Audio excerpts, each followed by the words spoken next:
आज या फुगा फोडण्याच्या स्पर्धेतून विद्यार्थ्यांना सांगण्यात आले की ज्याचा फुगा शेवटपर्यंत राहील तो विनर होईल। सर्वांनी फुगे बांधल्यानंतर एकमेकांना प्रतिस्पर्धी समजून लगेच एक दुसऱ्याचा फुगा फोडण्यास सुरुवात केली।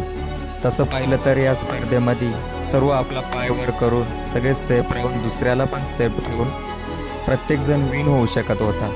पण इथे एक संकल्पना प्रत्येकाच्या मनात आली की दुसऱ्याचा फुगा फोडून आपला सेफ राहिल्यावरच आपण विन होऊ, आणि ते एकमेकाचं नुकसान करून फुग्याच्या रूपाने विनर व्हायच्या दृष्टीने प्रयत्न करू लागले।